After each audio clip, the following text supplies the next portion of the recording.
This is the NBC Theater.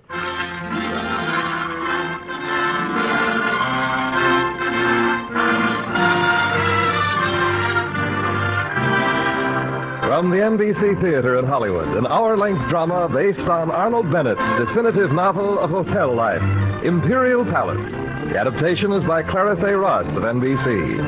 And at intermission, you will hear a transcribed commentary on the writings of Arnold Bennett by a distinguished fellow countryman, the author of Lost Horizon and Goodbye, Mr. Chips, James Hilton. Here now, Imperial Palace by Arnold Bennett.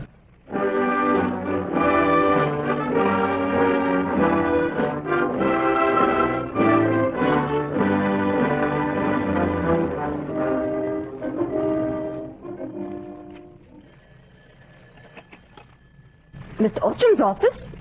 He's conferring with Mr. Rufo in the banqueting department. I can't reach him now. Mr. Orcham's office? Well, don't bother me with it. Call the works department. Mr. Orcham's office? Yes? Oh, please get in touch with Mr. Emerson. He handles all the Imperial Palace press relations. Mr. Orcham's office? Who? No, I'm sorry. He can't see you today. No, he has his conference with the department heads in half an hour, and then he'll be tied up the rest of the day. Will you call tomorrow? Thank you. Anything new, Miss Gass? Oh, nothing important, Mr. Orcham. I put some cables on your desk. The Roger asked if he and his party could be moved to 8. Mr. Cousin took care of it. Oh, what was wrong with 4th? His wife likes riding in the lift. Oh, yes, and North Atlantic steamship called. The Caractacus will be late docking at Southampton. Sometime after midnight, they think. And Sir Henry Sabbath got rooms reserved. Well, that means he'll be getting here about 4 in the morning. Yes, sir. Well, I shan't be awake to meet him. Since he wants to see me on business, I can hardly let him think he's up earlier in the morning than I am. Now, will you tell Perky those dress shirts of Lord Levering's have got to be back from the laundry tonight and get out last week's averages from the restaurant, and tell Wyatt in engineering that I'd like to see him.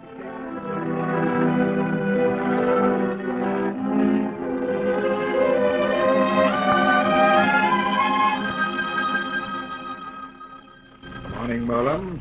Good morning, Mr. Craddock. You're early this morning. 4:15. Mr. Orcham come down? Haven't seen him about yet, Mr. Craddock. I say, Mullen. Yes, Roy, what is it? Who's that chap? I've seen him about several mornings. Do that? Don't you know? Oh, you've only been night reception clerk for a couple of weeks, haven't you? That's Craddock, the hotel's meat buyer. Mr. Orcham goes to Smithfield Market with him every morning. Mr. Orcham goes to buy the meat? Meat's important. Everything's important in the Imperial Palace. I've heard Planquet, the head chef, say he'd lose his job if Mr. Orcham caught him with less than 3 tons of meat on hand. 3 tons? What would you want? Ain't the Palace the greatest hotel on earth? It's got to be everything of the best here.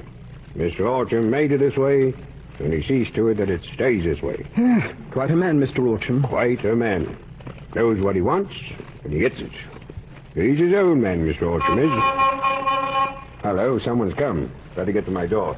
Oh, good morning, Mr. Orcham. Oh, good morning, Molam. Good morning, Ryer. Anything new during the night? No, sir. A lady room left 371 at 3:30. Oh, 371? That's the Australian banker. And she stayed until 3:30. These colonials are so fascinating. Now, what's the excitement outside? Guests arriving, sir. Marlam's gone out to see them. Oh, yes, I think I'm expecting this party. All right, my man. See to the luggage, will you? And where's Mr. Orcham? Good morning, Sir Henry. At your service. Oh, good morning, Orcham. I hope you haven't got up at this hour especially to meet me. Not at all. You've come on the Caractacus? Yes. My daughter's driven me up from Southampton. The devil's own driver she is, too, especially at night. Here she is. Oh, Gracie. Not on your way to sleep yet, Daddy. In a moment, Gracie. This is my friend, Mr. Orcham, the king of the hotel world. Pleasure, Miss Sabbath. Oh, I do hope you haven't got up especially to meet us. Oh, not at all. The fact is that I got up to go with my meat bar to Smithfield Market. Well, we shan't keep you. I'm going to bed. Come along, Gracie. It's a pleasure to see you again, Orcham. Daddy can sleep any time and place he wishes. I never can. Oh, it's a very useful gift, but you must be tired too, Miss Sabbath. Oh, no, not really. Mr. Orcham, will you do something for me? If I can. You know, I've always been dying to see Smithfield Market in the early morning. Will you take me with you? To Smithfield? Oh, I won't be in the way. I'll be as small as a mouse. Well, of course, that is if you like. The market is really very interesting. Oh, good. Come along. My car's just outside. But my meat bar's here waiting for Well, I'll drive you both then. Come along. Well, I never did see the beat of that young lady. His own man, Mr. Orcham, as you said, Marlon? His own man, I think you said.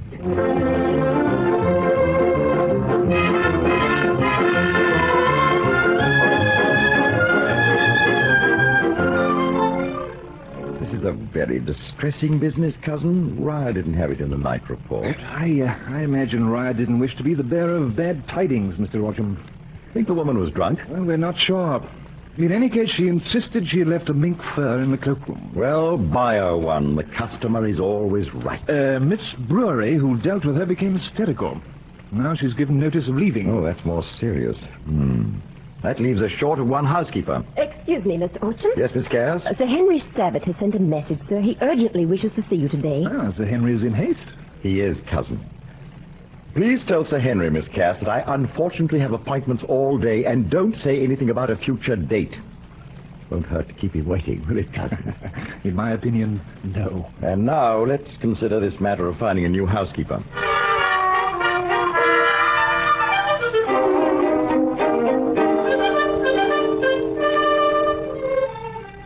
What are you going to do tonight, Daddy? I'm going to bed, Gracie. You know I never do anything the first day anywhere. I was thinking about Mr. Orcham. I'm waiting to hear from him. He's been out of the hotel all day. How the devil did you know? I asked. You seem interested. He took me to Smithfield Market this morning, after you went to bed. He asked you? No, I asked him, and it was wonderful. Well, I hope he didn't think that I'd put you up to it. Oh, how could he?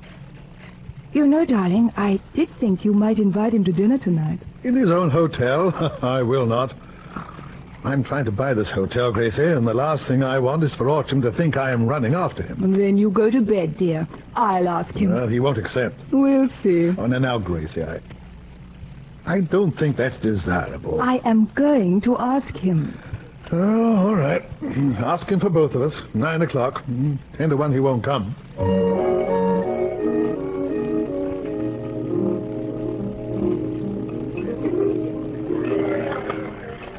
We seem to have quite a crowd tonight, Orcham. We do very well with our restaurants, Sir Henry. And you have entertainment now, I notice, on this card. Does that run into money? People seem to want it. Yes, it runs us about £1,200 a week. As much as that, huh? Yeah. Oh, by Jove, there's Lord Watlington over there. The very man I want to see. Oh, why don't you go over, Daddy? I think I'd better. Excuse me, Orcham. Oh, certainly, One sir. second. Lord Watlington hasn't had a dinner party here in some time. Aren't you going to ask me to dance? In the middle of dinner. Oh, why not? Are you afraid of being seen with a young lady on your own dance floor? Absolutely not. Well, you see, the fact is, I don't dance. Oh, I see. You don't dance. Tell me, why do you have American dance bands here? Because they're the best. We have only the best.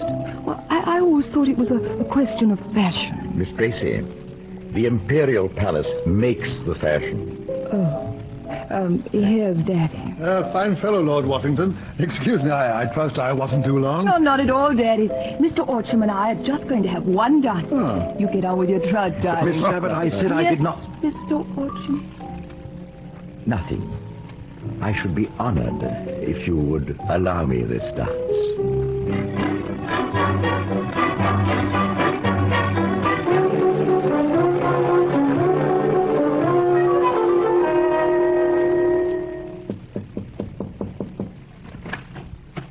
May I come in? You are in. Delighted to see you, Miss Gracie. Why did you run away so early? It's nearly midnight and I'm a working man. How did you find my office? I asked. I've met some friends, and I'm going to have a little party upstairs right now. And I want you to come. Oh, I can't possibly. Well, why ever not? Well, I told you, I'm a working man. You're not working now, and I promised everybody you'd be there. Oh, you shouldn't have done that. But anyone as beautiful as you are has the right to break any promise. You're being rather unkind, you know. Oh, come now. You won't leave me in a hole, will you? Oh, yes, I shall. You know, I can't make out why you want me to come. Of course you can't. That's why you're such a dear. I want you to come because, well, I think you're wonderful. Not a bit wonderful. Well, I say you are, and I'm dying to have you at my party. I hope you won't die. Honestly, I can't come. You're behaving just as you did when we danced. Oh? How's that? Oh, you held me a foot away from you, and you're doing the same thing now, aren't you? You're holding me off. Oh, now, really, Miss Oh, Savage, yes, you are. I'm more frank than you like, and you're afraid of me. Well, then I must ask you to forgive me. You've been very patient with me. Good night, Mr. Orcham. I will see you to the left, Miss Savage. Don't you dare. I don't want any more of your politeness after this. I think you're a perfect beast.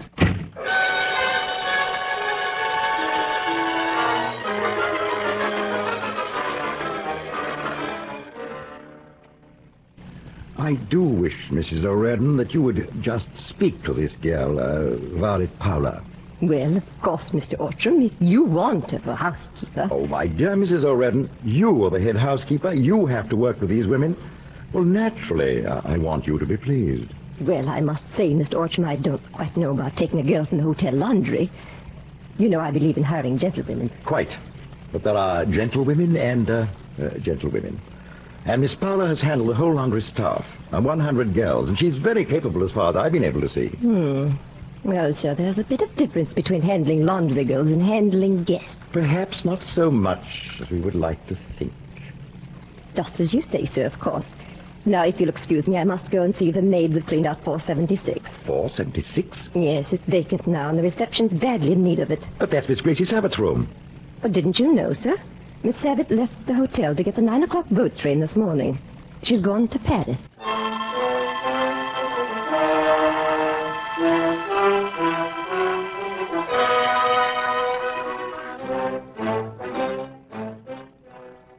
You see, Miss Paula, it all comes down to a question of human relations, your own.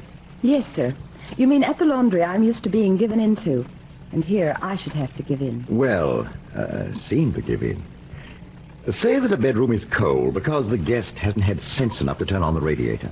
So, you turn it on, you fiddle with it, and you say, yes, there was something wrong, but now you put it right. Then, just as you're leaving, you say, these radiators are rather peculiar. May I show you how to turn them on? Are they peculiar? No, not at all. But the guest thinks she's won. Put them in the right, they'll eat out of your hand. But if you argue, you're lost, and so's the hotel. Now, what about it? I should like to try. I often have to do much the same with my laundry girls, if I may say so, sir. Well, I think you may, yes. Very well. Well, I'll mention it to Mrs. O'Redden. I'd be obliged, sir. I like working as a housekeeper. Ever done it? Well, sir, for a short time, at Sir Henry Savitt's house. Sir Henry's? Yes, sir. My sister was his housekeeper, and she fell ill, so I went there in her place for a month. Of course, she was there to ask if I needed help. A large staff? About 40, sir. Had charge of everything? Yes, sir. But you didn't give it as a reference when you came to the laundry? Well, it was such a short engagement, sir, but I'm sure Sir Henry would give me a testimonial. Then you know Miss Gracie. Yes, sir. She was living in the house. An extraordinary young lady, isn't she? Yes, Mr. Orcham. Most extraordinary.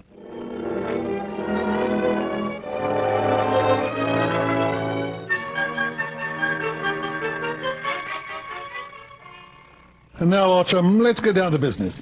I've absolutely nothing to conceal from you. If I tried, I know I shouldn't succeed. Oh, may I have another cigar? Oh, please, Sir Henry. As I say, I'm going to be perfectly open with you. That isn't always my way in financial dealings, but it's my way with you. You can appreciate frankness. Well, Sir Henry? I'll tell you something you possibly don't know. Let me mention a few hotels. For instance, the Majestic here in London, also the Duncannon, the Concorde and the Montaigne in Paris, the Minerva at Cannes, the Escurial in Madrid, the Botticini in San Remo, and the Albergo Umberto in Rome. That is 8. 8. And what do you think of them? Not a bad selection. I control them. All 8. I have options to buy 7, and I've already bought one. Perhaps you can guess which. The Majestic? Right. Not much profit there. Well, not on the hotel, but think of the real estate. It's appreciated by at least 60% in 15 years. Quite, but they still haven't the sense to spend £15,000 and replace their worn-out carpets and curtains. Well, I hadn't noticed. Oh, you will the next time you go in there. Well, Sir Henry, so you have 8 hotels, and you want 9. I want the Imperial Palace, and I can't bring the Imperial Palace into this merger. I'll drop it. I'll clear out of hotels. I won't have anything to do with any second class. But I don't want to clear out. Well? The luxury hotel, as you've created it here, Orchard, seems to me one of the greatest things in our civilization. The age can be proud of it. Now I want the merger. I want 9 luxury hotels, and I want them all first class, splendid, gorgeous, something to sing about. You see? Oh, Sir Henry, this mania for mergers, it seems to me like the destroying of all individuality. Oh, hang it all, man. What are you talking about? Look what it would do for your individuality. Spread it across the whole of Europe. Doesn't that mean anything to you? It may or it may not, but in any case, my board of directors is very much against letting control of the palace pass out of our hands. No, I'm afraid we are not interested. Oh, I know all about that. I know how hard you've been trying to get a controlling interest behind your back, I have. And you've blocked me at every turn. I also know you're the director. And your board's in the palm of your hand. We are certainly being frank. Didn't I say I would be? I want the Imperial Palace, and I want Mr. Evelyn Orcham. Without him, I wouldn't have it at any price. You are the Imperial Palace, Orcham. Oh, but I'm afraid it isn't worth my while. Why not? Well, you see, Sir Henry, I'm very fond of the Imperial Palace. I'm content. I don't want anything else. Well, then you'll excuse me. I say you've got no right to be content. How old are you? You can't be 50. No. You made this place once. You might as well be... You can't make it again now. What do you do now? Sit down and fold your arms? Oh, really? There isn't much sitting down and folding arms around this place, I can assure you. Sorry, you must excuse me. Well, I'm just very keen on this. You must excuse me, really. Not at all. A talk is a talk. Pray go on. Well, one thing more. You say you're content here. I say you're wasting your talents. I say you're not justified in wasting them. There's a great deal needs doing in this world. Of course, luxury hotels aren't the be-all and end-all of life, but they're your field. They're what Evelyn Orcham can add to this world. And I call it a sinful waste if he doesn't do it. No, I've talked enough.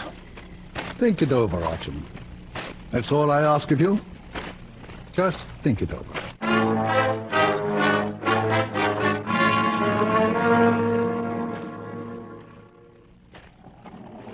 Right along there, miss, where the door's open. Thank you.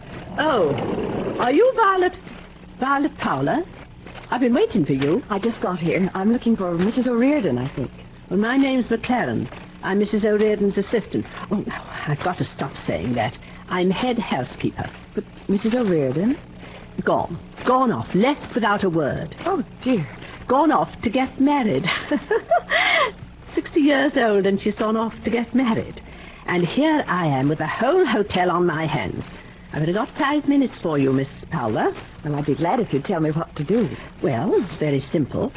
Inspect all the rooms, check the bed linens, keep an eye on every chambermaid. Have you ever worked with maids? Oh, yes. Don't give them an inch, not an inch. They're supposed to be on duty at 6:30, and you're to check on every morning or 7th and 8th room. Miss Prentice, she's on the 7th, and she takes the other mornings. Do you know your hours? No, I haven't. Well, you'll have half a day off a week and every second weekend. When you start at 6:30, you finish at 9 a.m. Otherwise, you start at 9 in the morning and finish at midnight. They're quite long hours. Naturally. Now, you've got to be ready to go into every room on a moment's notice if there's any trouble. And you might as well check through the linen closet, first thing. And remember, fresh flowers in every room every morning. Oh, 918 wants a different armchair. I haven't got time to see to it. Now, you'd better get started at once, Miss Fowler. Yes, I guess I'd better.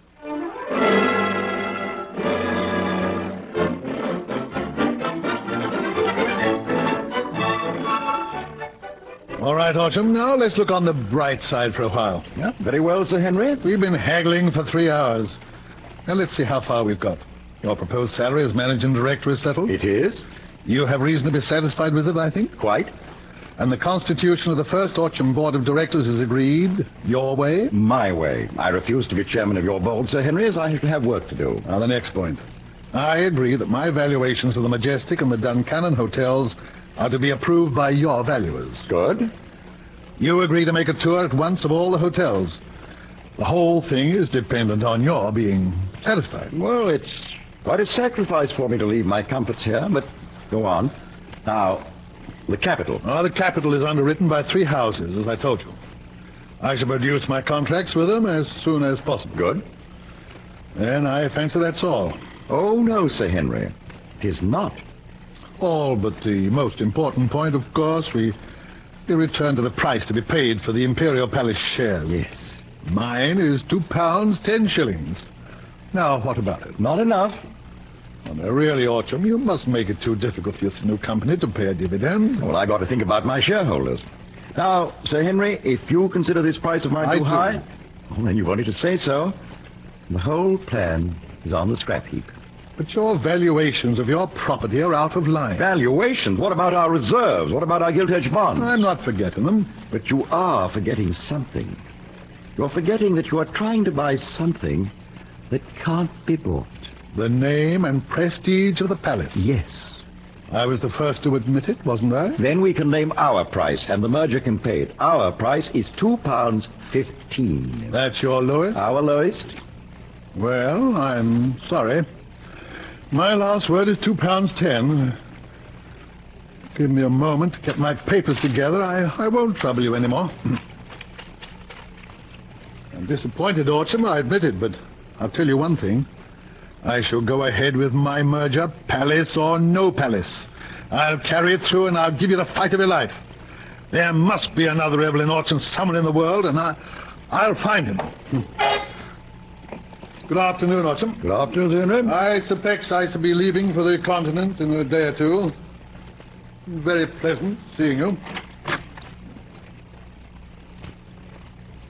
Autumn, Yes? split the difference. You're a great man, Sir Henry. This whole thing's been an act, hasn't it? You staged this walking out to give me time for regrets. I admit nothing. Split the difference. I have regretted, Sir Henry. It's a deal. Good man, Autumn. I knew you'd come through. Yes, and I never felt so gone in the stomach as at this moment. Sir Henry, if I'm equal to the job. No qualms, Orchard. No fears. Together we shall conquer the world.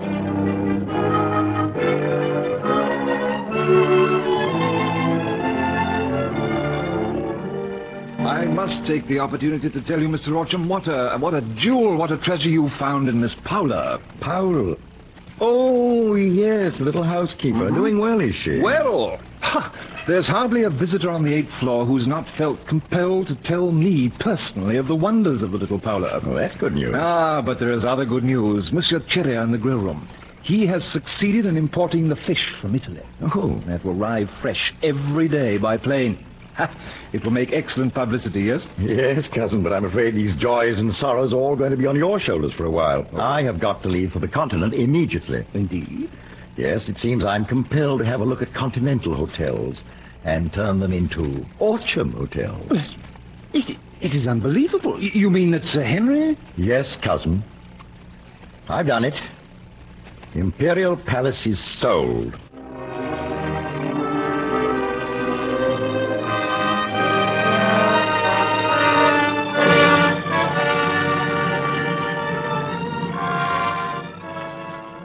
From Hollywood, the NBC Theater is bringing you a dramatization of Imperial Palace by Arnold Bennett.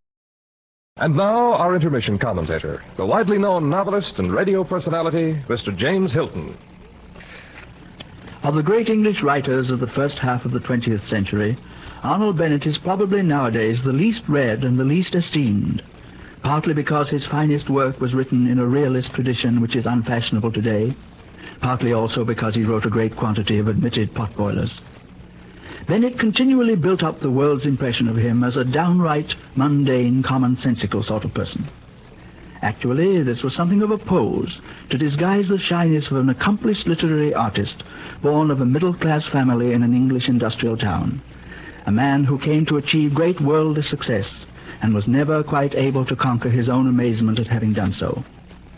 For this reason, perhaps, the trappings of wealth always fascinated him, and of all 20th century institutions, the modern Hotel Deluxe, with its complex of snobisms and gadgets, with its two worlds of masters and servants in delicate equilibrium, seemed to him not only a magnificent microcosm of the world itself, but suitable material for a long novel which he would enjoy writing.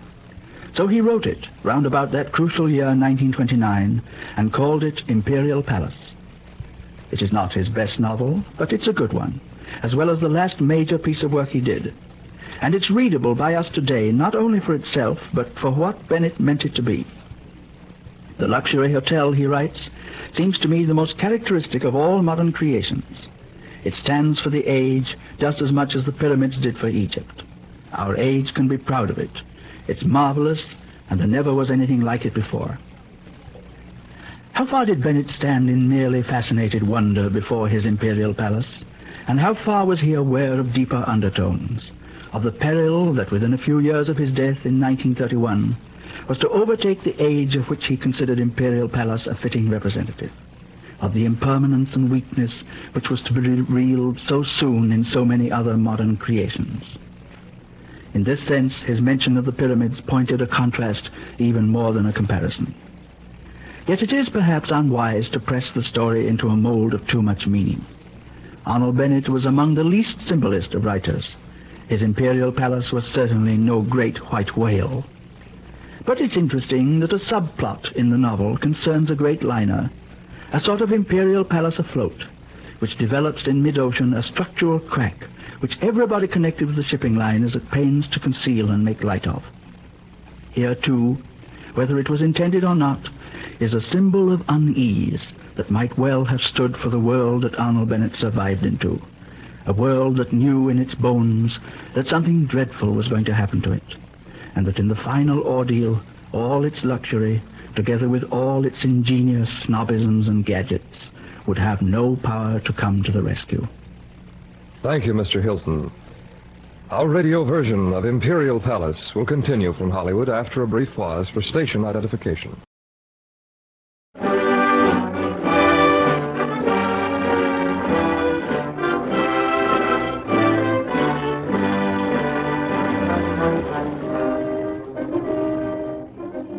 And now, mon cher directeur, we continue with the arrangements, yes? My dear Loshki, I should find it much easier to look over the Hotel Concorde's books if you people wrote your 5s and 7s like anything in the history of British arithmetic. These little differences in two great nations, they are not of importance, yes? Oh, I suppose not now, but what is this item right here, look? Oh, I cannot quite tell, but I am certain, Monsieur Orcham, that everything is in the best of order. Pardon. Hello? Hello? Oui. Un moment. It is for you, mon cher directeur. For me? Who on earth? Excuse me, will you? Hello? Hello? Hello there, Mr. Orcham. This is Gracie Savage. I've had the dose of a time finding you. I've been very busy. Shall you be busy tonight? Yes, I shall. How late? I can't say. Well, then get out of it. Oh, I'm afraid that is impossible. Shall we say 10:30? I might try. Why are you so cross? Oh, I'm not at all cross. Oh, you're very stiff with me. Why? Well, where are you? In a call box. Well, you see, I am not. You understand? Oh, yes, of course. You mean you're not alone. Now, about tonight, where can we meet? Oh, you know the Rue Scream? Yes? I'll be there in a car on the opera side. 10:30. Very well. Who's with you? The director. Oh, the Concorde? Precisely. Oh, Monsieur Logier, isn't he a dear? Give him my love. I shall. Goodbye. 1,000 pardons, Monsieur Logier. De rien, I beg you not to think of it. And She sends you her love, Miss... Mademoiselle Gracie? Did I not recognize her voice? Yes. Ah, la belle créature, n'est-ce pas? Oh, parfaitement. Eh bien, mon cher directeur... Eh bien, mon cher directeur, revenons à nos moutons, hein?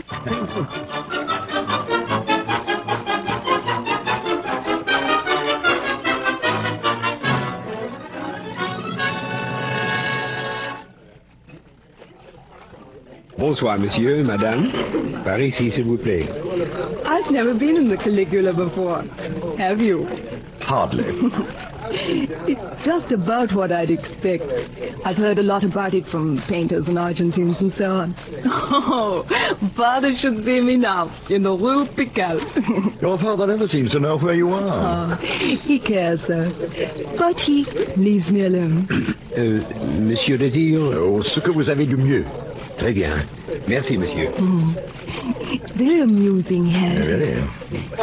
You know, you are being distant. Oh, not in the least. Oh, Evelyn, this is marvelous. Yeah, quite. Will you kindly come out of that refrigerator? You know, there is something I want to tell you if you'll listen. Very well, I'm listening. I was frightfully rude to you when you wouldn't come to my party. The other evening at the palace, I mean. Oh, I was dying for you to come, and yet... Well, I would have been disappointed if you had. Can you understand that? To the extent that any man understands the female mind. And I didn't go flying off the next morning because I was in a temper with you. You thought that was the reason, didn't you? I'm not so conceited. Oh, do let's be frank. Didn't you think so honestly? Yes. Well, you were wrong. I went off because I was afraid of you. And I've been missing you ever since. But tonight... tonight I am not afraid of you. Gracie, please don't. No, but I want to. I feel so very close to you. And I think you're wonderful. It seems to me that you said that before. And I'll say it again. You're so wonderful with your hotels. Daddy says so time and again, and he knows. And I just think you're wonderful. I'm absolutely nothing next to you. Why are you telling me all this? Only because I should hate to deceive you. I know I'm nothing, and I'm not going to make any excuses for myself. No, please don't say anything. I know you're thinking girls don't talk as I'm talking. Well, I'm not girls, I'm me. That's all there is to it. Well, you said not to say anything, but I shall speak if I like. And I shall say anything that I like. Oh. You're miraculous, darling. Voilà, monsieur. Le caviar, le champagne, tout est parfait.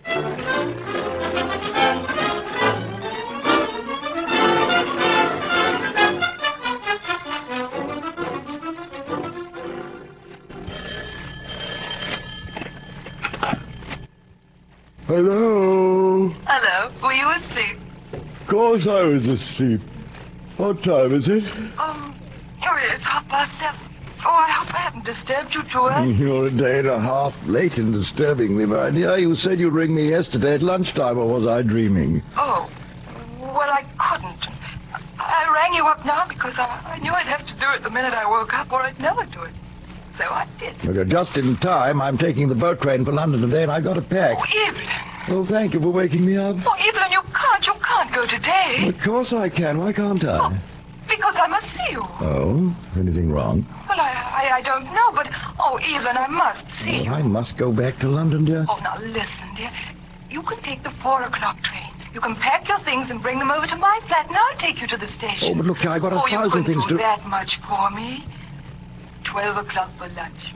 And I simply won't take no. Hello? Hello? Oh, that gal.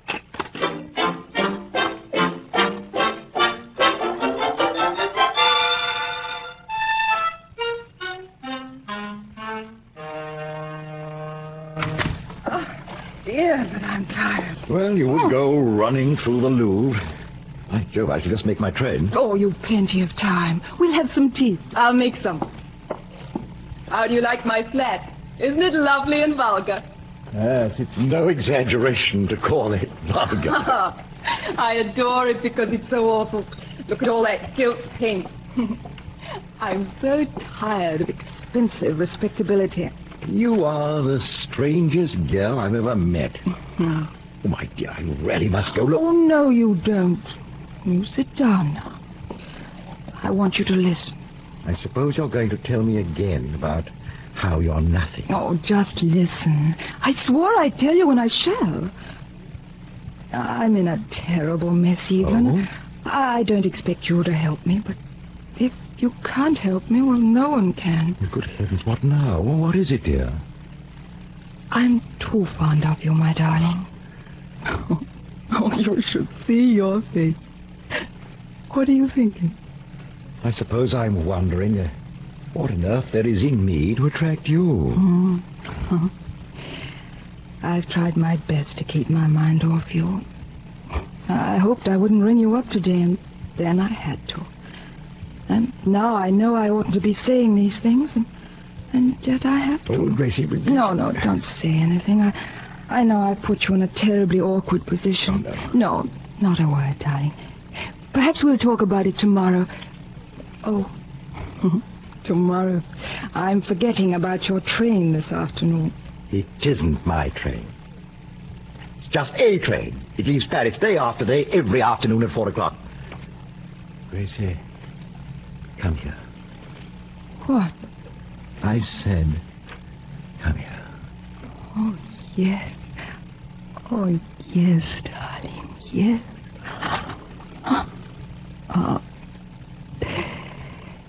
You know, I didn't sleep at all last night. All right. Truly? Mm-hmm. Then we were both lying awake. Were you glad when I rang you up and took you away from old Loger? Yes. How pale you are. I didn't put any rouge on. I wanted to look pale. Was it wrong of me? No. And you noticed? Of course. I look very pale. Yes. And have you been feeling sorry for me? Yes. Because you thought I was pining away for you? Oh, no. I'm glad. That would have been awful. Why then? Oh, because you look so tired. Oh, I was, but I'm not now. And you? Not a bit. What time is it? Oh, it's after 4. Well, there goes the train that wasn't mine. Well, you know, I expect I'd better phone the Concorde and get my own room back. Evelyn! Oh, Evelyn. Yes, darling? Oh, darling, you're not thinking of leaving me here tonight, all by myself?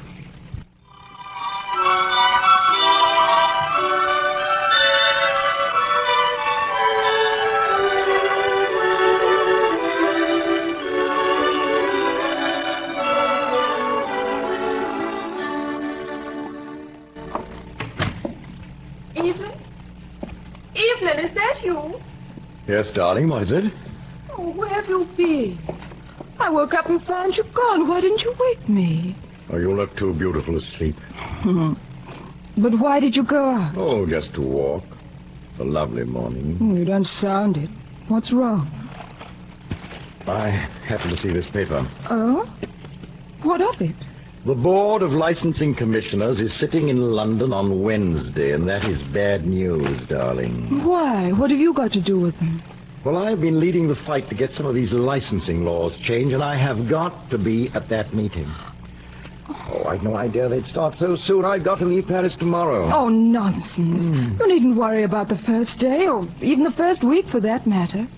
Daddy's been at lots of the commission meetings. They never do anything for a month. All the same, I shall have to leave tomorrow morning. Oh, Evelyn. Evelyn, would you leave me alone for an old commission? Oh, darling, you know how I hate to do it. Now, listen, I'll run over to the Concorde at once. Oh, what for? To telephone London. I should have called the place last night to tell them that I wasn't arriving. Now, look, I'll get the call through much quickly from the hotel. I'll put your old call through and you'll see how quickly you'll get it. Oh, Evelyn. Evelyn, I say you're not going.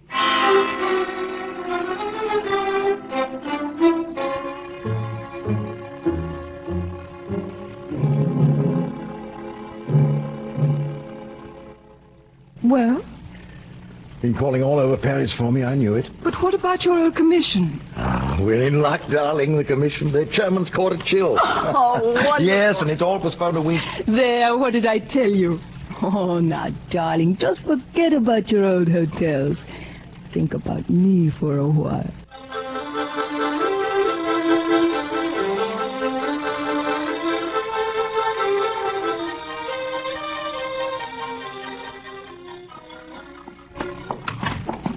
Oh, be careful, darling. Oh, look, you're going to drop something.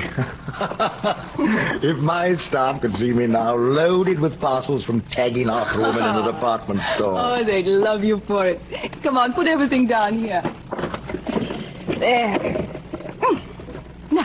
Now what shall we do? Well, you've got a brush. I know what I'm going to do. With no valet here, I've got to get after some of those clothes in my suitcases. Oh, all right, darling, you do that. And I'll watch you. It'll be just like a home. A nice little home. Yes. Evelyn, should you like us to get married? Oh, yes, my darling. You know I should. You don't love me, you know. You liar. You don't even know what the word means. My dear, I'm a very learned man. Oh, Evelyn, listen. I'm going to tell you something, and you know it's true. There's a kind of chasm between us, and it's because you're everything to me, and I'm not everything to you. Oh, but you're so wrong. No, I'm not. Yes, you are. No, darling, don't stop me. Evelyn, I've been so terribly happy. But I've been happy in my own love, not yours. It isn't nice of me to say that, and I ought to be nice to you. I really ought. Then marry me. That wouldn't be nice.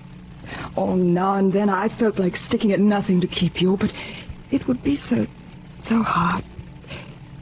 You went out this morning. You couldn't even wait for me to wake up. You were so anxious for something outside of me. And then that newspaper and the licensing commission, and you'd have gone off to London and left me all by myself. Oh, darling, all this is perfect nonsense. You know that I couldn't have helped going to London. It's only a lucky chance I didn't have to. No, it wasn't a chance. It was a sign. It showed me how you really feel. This licensing business, it's the most important thing on earth for you. Oh, not at all. But you know, well, a man has to look facts in the face. I am.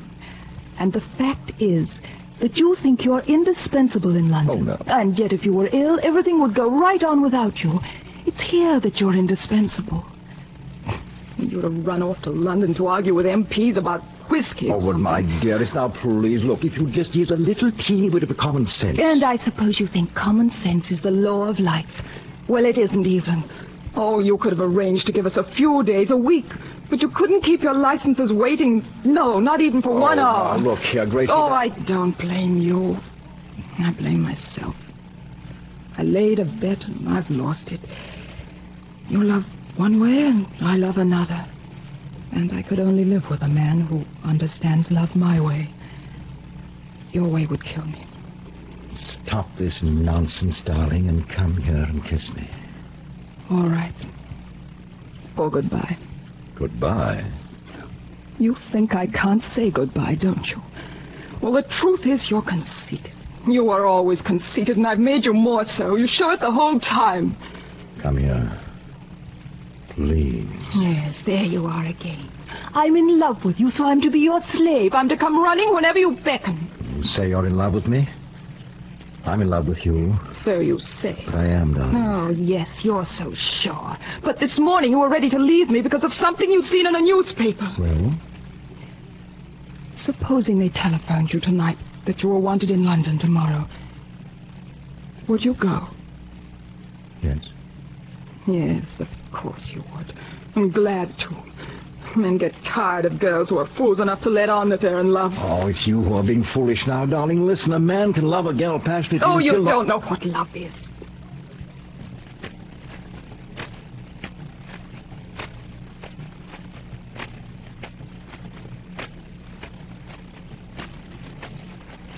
You take everything for granted like all men. I may be an idiot, but I'd sooner be an idiot than a conceited ass like you.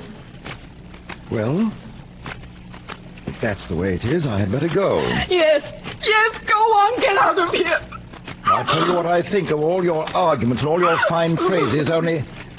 Well, they're not worth the trouble. Go on, get out of here. I'm going.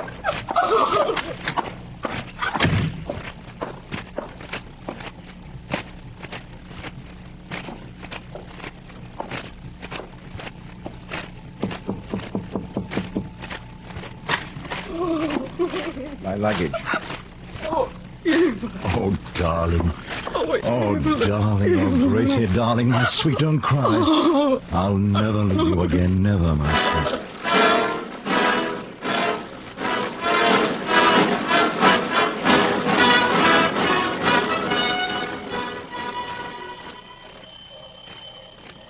But, Gracie, I don't understand this. Hurry, darling, the train's going to start. I hate all this rush. And you are not rushing, darling. Now, yesterday you were furious because I was thinking of leaving, and here you are. You're fairly shoving me onto the train. I won't have you staying on my account. It would ruin everything.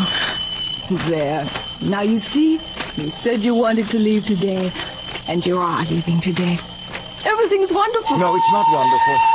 Goodbye, darling. Go on, get on the train. I'll write you.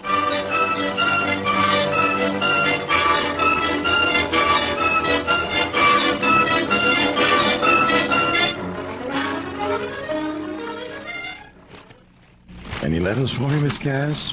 No new ones, Mr. Orcham. You asked me that 5 minutes ago. Did I? The Works Department wants to know if they can buy a new day bed for $4.25. And Rufo wants you to look over the menus for Sir Malcolm's dinner. And engineering called and wants... Mr. Orcham. Yes, Miss Cass, yes. I won't see anyone else today. I'm going out for a walk. A walk, Mr. Orcham? In the middle of the afternoon? Certainly, sir.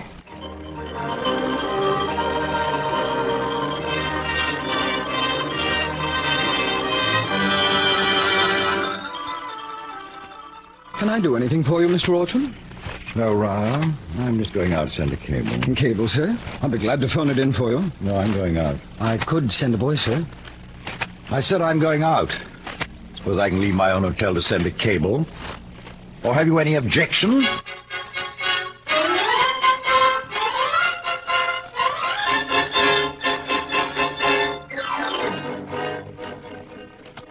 I say, Orcham, you're pretty friendly with Gracie, aren't you? Yes, Sir Henry. I would say that we were very good friends. Amazing girl. Never know what she's going to do next. Got a cable, doesn't say anything definite, but I've a notion she's going to get herself married. A fellow by the name of Leo Cheddar. Married?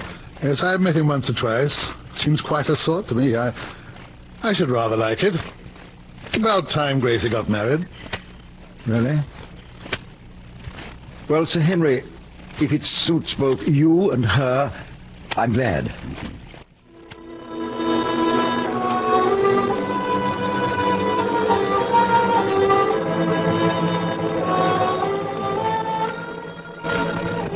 Dear Evelyn, you will understand. I'm deep in grief. There is no point in saying it all over again. Perhaps you do love me, but not in my way. And I love you. I should kill myself. Don't ask me to apologize. You'll forget me. Goodbye. Gracie. Oh, sit down, will you, Miss Paula? Certainly, sir. While I was away, Miss Paula, Mr. Cousin made you head housekeeper on the supposition that you had good sense. I beg your pardon, Mr. Orcham. Dr. Constant informs me that 2 days ago you sent you to bed because you've been working too hard and told you to stay there 1 week. Now, is that true? Yes, sir. And yet today I find you up doing your work as usual. Now, we don't keep a doctor for him to be defied, you know. The first duty of every person on my staff is to keep healthy. Mr. Orcham, I should think I'm the one to know whether I'm well enough to work or not. I'm feeling much better and I have work to do. You're trying to put me in the wrong. But you could have sent for the doctor to ask him if you could get up. He mightn't have been able to come. Did you ask? No. Well, then. I think you're making a fuss over nothing, Mr. Orcham. I'm only doing the best I can here. Quite so. The best you can. But occasionally, you might be able to do and use a little more tact in your work, Miss Powler. The matter of Miss Venable's resigning, for instance, you might have prevented that. Miss Venable resigned because she was jealous when I was made head. Is that my fault? You ought to be able to deal with such an ordinary little thing as jealousy. It's part of your job. Mr. Orcham, I think you're being unfair.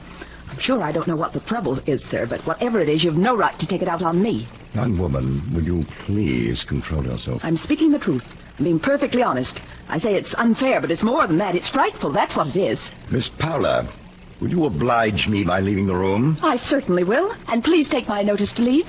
Please sit down. I will not. Sit down. Thank you. Now, Miss Powler, people like you and me, we don't behave in this style. It isn't worthy of us.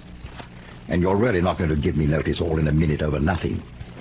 Now, I'd like to suggest to you to withdraw your notice and forget this. Very well. I withdraw my notice. I'll stay on. I'll do my best for the hotel. But things can never be the same between us again. Good afternoon, Mr. Orcham.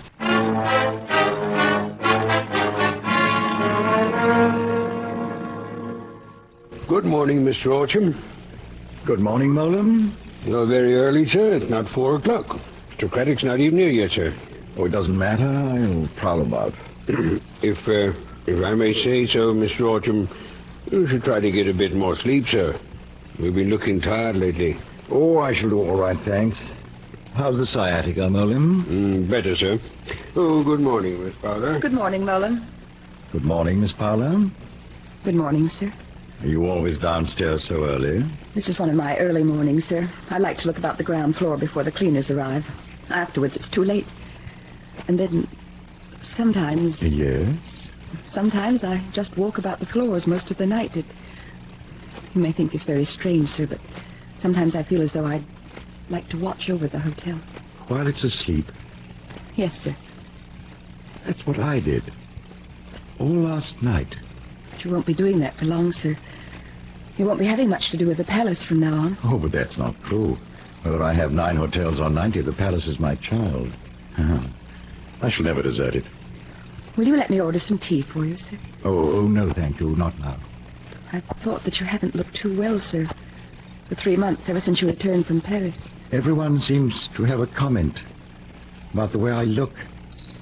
But I rather thought that you weren't noticing, Miss Powler. You mean because we had a disagreement? Yes. Oh, but I have, sir. Well, please don't worry. I'm really quite well. I wondered, Mr. Orcham, what you planned to do about that trouble at the Hotel Duncannon. Oh, Mrs. Willingford walking out. Well, I shall have to do something, and soon. Oh, curse the woman anyway. I suppose, sir, it was because the hotel was sold into the merger, because her husband isn't director anymore. Yes, Sir Henry Savitt would say it's all part of bigger and better business. I can't quite see things that way. And besides, you know, it leaves us without a housekeeper over there. I imagine they're all in a state. No one will know quite what they're doing. Exactly. They only had one under-housekeeper, and if I know anything about Mrs. Willingford's ways, that under-housekeeper never has been allowed 1 ounce of responsibility. Well, what about the housekeeping? I suppose, sir, you wouldn't care for me to go over. What? And leave us to go to rack and ruin here? I mean, sir, for an hour or 2 a day, until you know where you are. But you can't do both. Why not? Palace can run by itself for a while, and I could be here a bit in the afternoons. But you don't know anything about the Duncannon. I know a deal more about it than I did about the palace when I was put in charge here. How soon could you go? This minute, before visitors are up. I can have everything put to rights. Do you know what you are, Miss Powler? You're the willing horse. You know what happens to the willing horse? Oh, you'd better look out for yourself. That's all right. I've noticed that things get into a muddle, but they're soon straightened out and forgotten. It happens often. And there are some women who look for ways to make trouble, Miss Powler. And there are some women who look for trouble that they can smooth it over. I'm very thankful that I finally met one of the latter.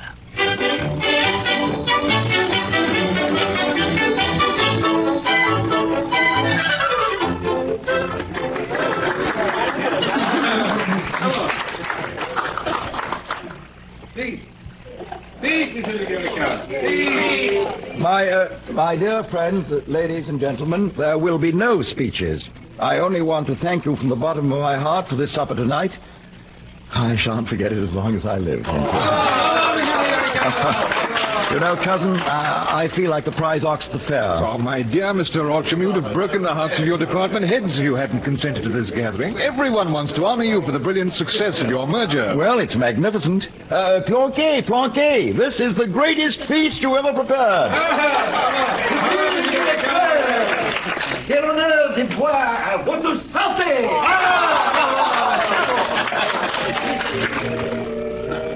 You will dance, my dear Orcham? Well, yes, if I must. But look, there are only 4 girls to 24 men. Who ought I to dance with first? With Miss Paula, of course. She is the most important. The others, they do not count. You're quite right, cousin. You're quite right. Miss Paula.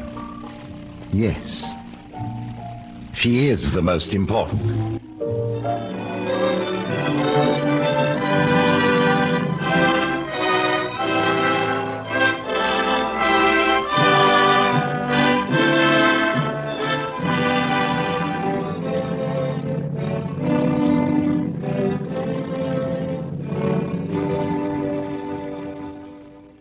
You have been listening to Imperial Palace, an NBC theater production of the novel by Arnold Bennett. Be with us at the NBC Theater next week for a dramatization of H.M. Tomlinson's Galleon's Reach, and the following week for a new adaptation of the fine American play Porgy by Dorothy and DuBose Hayward.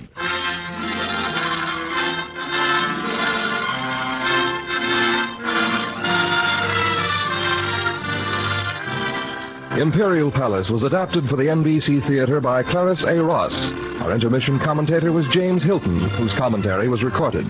In today's cast, Marion Richmond was Miss Cass, Ramsey Hill was Orcham, Grace Stafford was Ryer, Donald Morrison was Mollum, Crawford Kent was Sir Henry, Constance Cavendish was Gracie, John Dodsworth was Mr. Cousin, Monty Margetts was Violet, Doris Lloyd was Miss McLaren, and Fritz Feld was Logier. Your announcer, Don Stanley. The director of the NBC Theater is Andrew C. Love.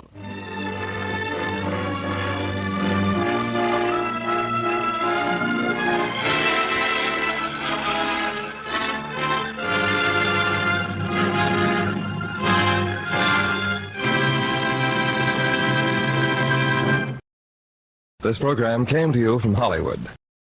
This is NBC, the national broadcasting company.